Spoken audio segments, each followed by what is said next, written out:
Cold Sweat is a PvE extraction shooter set in a post-apocalyptic world. You collect loot, complete missions for traders, upgrade your base, customise your firearms and shoot your way through other survivors and the undead. I was slightly sceptical going in because I couldn't work out how the tension was going to hold up without other players.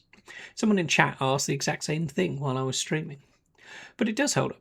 About an hour in and one of the survivors popped me with a hunting rifle from distance and I went down to about 10% health instantly. I hid behind a parked lorry and had to sit there working out what I was going to do next while the zombies started closing in. That tension kept me on my toes the whole way through. The zombies on their own are mostly manageable, but then screechers turn up, and if one of them screeches, more zombies just pop out of the ground and rush you. Doors can burst open mid-loot with a few of them behind, and you can pick up a bleed damage from survivors, which means if you don't heal, you're still slowly taking damage while you're trying to work out what the next move is. Then there's modifiers. I loaded up a night raid one time thinking night was going to be a bit dark. It was pitch black. Turned out my screen was darker than the recording, but at the time I couldn't see anything except when I fired my pistol, and that muzzle flash lit things up. Spent that whole run not looting a single thing, just trying to find my way to an extraction point and get out. Bought flashlights for all my guns after that, and the night became a lot less scary. Back at your home base, you've got a trader called Ron. He sells you gear and gives you missions. You eventually unlock a medical doc who you find and rescue during a raid, and once you've got him back to the base, you unlock an army soldier who sells you more weapons and also gives you missions. Then there's a bounty board on top of that. You build out modules, medbay, gym, vending machine, shooting range, all from scrap that you drag back from the raids. The scrap comes in different types, basic scrap, medical scrap and more, which you feed into your crafting. The survival layer is what surprised me. Your health, food and water don't refill when you get home. You eat, drink, patch yourself up, or you carry the deficit into the next raid, so even the short scavenger runs, you still having to keep the whole loop going. The art style was low poly, and I was unsure about it going in, but I forgot about it almost instantly. Every gun is clearly a gun, every zombie is a zombie, and every crate is a crate. The mixture of low poly and the colours has been done well enough that you can always read what's going on. Only real niggle, about half an hour into my longest run, the game started to get quite clunky compared to how smooth it had been for the rest of the time. My theory, as someone who isn't a developer, is that I'd unlocked more of the map and triggered more of the zombies and had more inventory than the game wanted to hold at once. I just headed for an extraction and it was all fine after that. The other thing worth saying, the solo PvE format actually suits me. If I have to wait to connect with other people, get taken out, sit in a lobby and restart, that kills the flow of gaming for me. In and out, pause when I need to, no lobby penalty. That fits my playstyle completely. I played 4 hours, recorded and streamed 2 of them, and just kept playing after I'd finished the review. My verdict is a play. Void Reaver is a bullet heaven where your backpack is the build. The way it works, you pick from 4 characters, each with a different starting weapon and passive. One starts with more of a sword, another starts with a rifle, one starts with a pod that flies around with you poisoning enemies, and the last is a mechanic focused on turrets. The poison pod one has a really tricky opening because it just doesn't do a great deal of damage. As you kill the various aliens, they drop a currency called curium. Rather than most bullet heavens where the gems you pick up are XP for levelling up, in Void Reaver you hoard curium until the shop opens between waves. Once the shop opens, you spend it on more weapons and artifacts to add to your inventory. And that's the interesting bit. You have a really good run, collect loads of currency, and end up with loads to spend in the shop. My only slight niggle is that the first couple of shop runs are thin. If you're not doing much damage, you're not collecting a great deal of currency, and when the shop opens, you can't upgrade your weapons much. That can make the first few waves feel a bit unengaging, especially since you only get one active ability on top of the auto-fire. If you've got one weak weapon and nothing to unlock, you're just running around the map waiting for the shop to come back again. Once the inventory opens up though, it flips completely. You're given a selection of items in the shop at different rarities. The rarer they are, the more impact, more damage, more health, more armour, whatever the item does. Some items have synergy. If you put them next to each other, they get additional bonuses. There's one that increases the damage of all weapons touching it, so I ended up putting that in the middle of my bag with all my weapons spread out around it as much as possible. The items are different shapes, so you're playing a bit of Tetris on top of everything else. Your inventory starts off small, but you can spend currency to expand it, so as the run goes on you get more weapons and defense in there. I definitely tried to pick items that stacked into the same synergy, mechanical damage in my case, so I picked my strategy based on what was appearing in each shop. Runs last about half an hour and end on a big boss called the Abomination of the Depths. By that point you've got loads of guns, maybe you're dropping mines, maybe you've got some armour and lifesteal.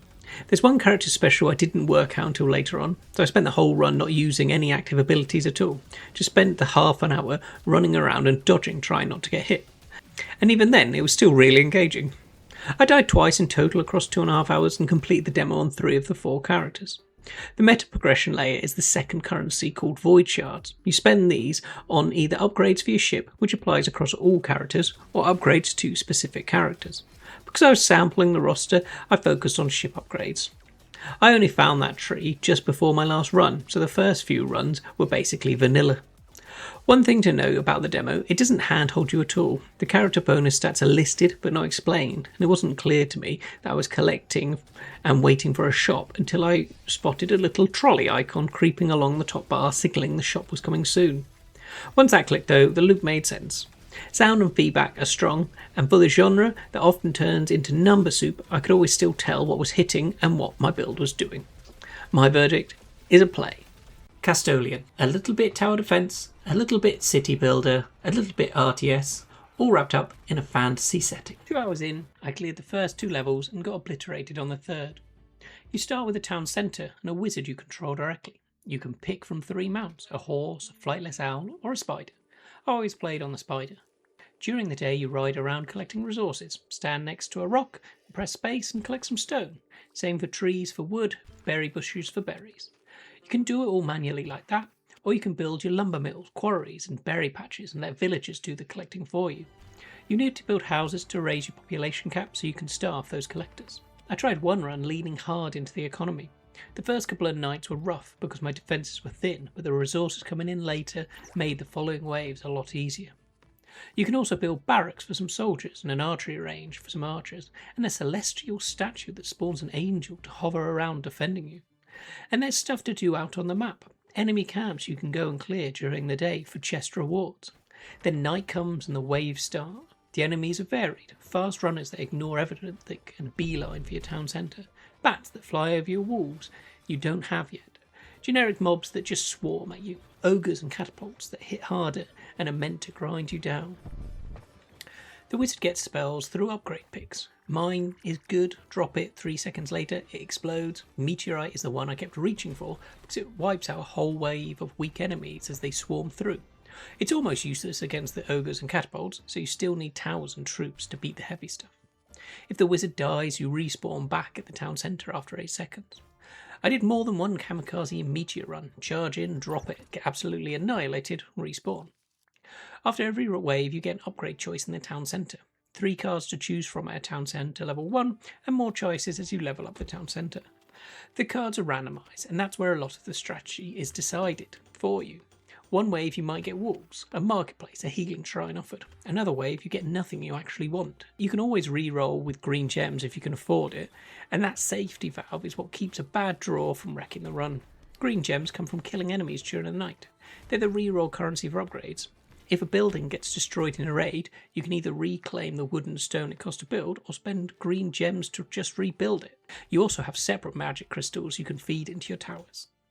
The tower crystals get properly weird at the town centre levels up. One crystal does more damage and drops more green gems per kill. Another swaps arrows for exploding barrels for AoE damage.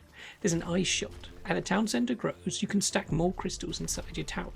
So you end up with a turret firing explosive barrels that always drop green gems as well. Walls don't unlock straight away. Early on your defence is just towers slowing enemies down with troops taking the hit. Once walls unlock I was doing double and triple layers. Catapults outrange the turrets though, so they can sit behind and chip your walls down anyway. At one point I placed buildings so tight around my wizard that I got blocked in during a battle. I could probably have wiggled out, but I was panicking, so I demolished my own buildings just to escape and assist in the battle. Level 3 is a much wider map with more directions for enemies to spawn from. I was struggling to get my defences in line before waves hit from angles I wasn't ready for. I'll be jumping back in after this review to try again because I was so close to finishing the level. Overall, it just kind of hits the RTS itch without getting too deep. Casual RTS.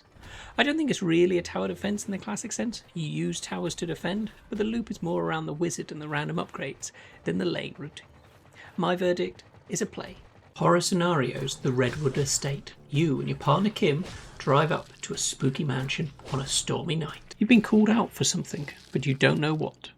Enter the first room and find a strange dead corpse. Then you turn around and your partner's gone.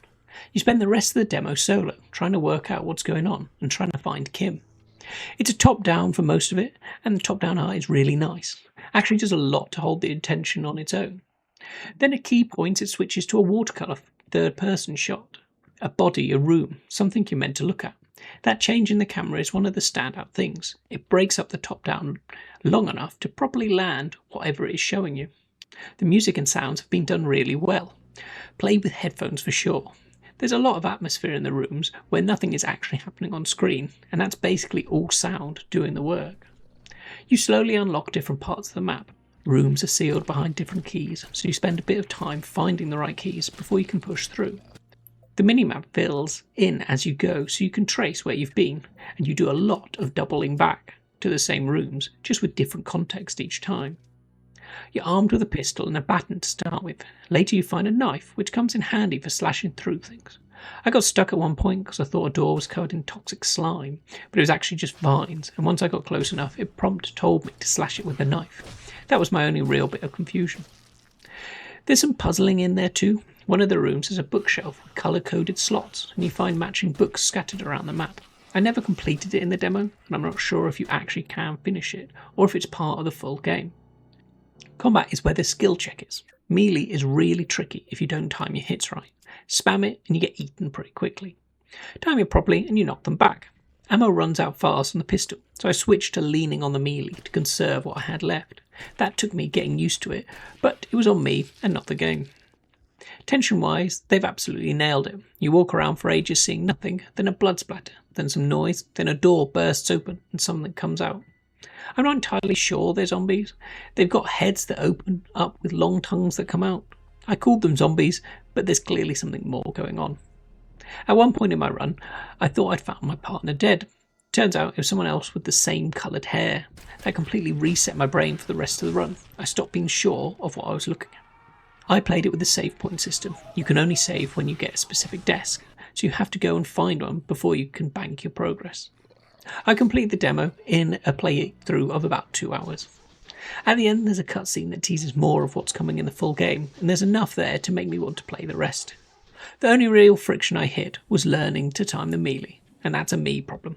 It ran smooth the whole time, graphics and sound both landed. My verdict is a play. Dice Breakers. I turned down an incremental review last week because I don't review incremental games. Then I saw this one had dice, and I'm a sucker for dice. So I ended up playing it for close to 2 hours and moving my mouse in circles across 80 dice at once. You start with a mat and some dice on it. I clicked one, it rolled, it lost a chunk of its little health bar on the top of it. I kept clicking and eventually it broke and gave me a coin. The animation when the die flips does the same job as a slot machine reel, and the coin noise on a break is the reward layer sitting on top of that. Once both of them landed on me at once, I stopped questioning why I was playing an incremental clicker, and the upgrade menus just opened up. The upgrade system splits into 3 separate menus, and figuring that out is where the game started feeling like real decisions. First, the dice themselves come in colours, copper, silver and gold. Each colour has its own upgrade tree, so you're deciding whether to push the coppers up a rank or start pouring cash into silvers because they pay better per break. Second, there is a tools menu where your own upgrades live. That's where the tap radius unlock lets you one-click several dice, and further up the same menu sits the unlock that changed the game for me. You stop clicking and just move your cursor across the map, and every die it touches flips. The third is where the NPC menu, which we'll come back to later. The reason I stayed is what happens when all of that stacks up. The map fills with over 80 dice. You've got minions flipping ones you missed, floating hands throwing 3 at a time, and the cursor over move on top of all of it. When all of those layers sit on the same board and I move the mouse across them, the whole thing runs itself. Coins were pouring in faster than I could read them, and dice were breaking in cascades that took whole sections of the mat with them. And my minions were still chasing the leftovers. And that's the moment an incremental clicker exists to earn. Prestige runs off the total gold collected. My first run gave me 10 talent points to spending on a tree. The catch is those talent points only apply when you restart the game, so building your next run, not the current one. I went full NPC build. Every point on more minions, more floating hands and faster helpers, because in every incremental automation it's meant to eventually out-earn your fingers. In this one it didn't. The bottom corner has a counter splitting money per minute between what you're earning and what the helpers are earning. My number stayed above theirs significantly the whole run, which means the automation branch limits the scope for strategic depth rather than being a challenge to overcome. My next run, every one of those talent points goes into the active clicker side. I couldn't fully explain the moment why I sat there for 2 hours. Nothing about the loop is particularly new for the genre. What it does have is dice, and the flip animation, and that coin noise, and the map that always has one more upgrade sitting just above where you left. So every time I told myself I was going to stop, I ended up saying, can I just push a little bit more? The demo is live now, and the full release is planned for 2026 with no specific date. My verdict is a play. Dice Breakers doesn't reinvent the incremental clicker genre, and the NPC branch of its prestige tree isn't pulling much weight, but it kept me sat there for 2 hours on a genre I said I don't review, and that is what a play verdict means. 5 plays in one video. Zombies, aliens, a stormy manor, a medieval castle, and a pile of dice, and I'd go back to play all of them. Full written reviews for every one of these is up on todaywegame.gg. I play the demos, you play the hits. I'll see you on the next one.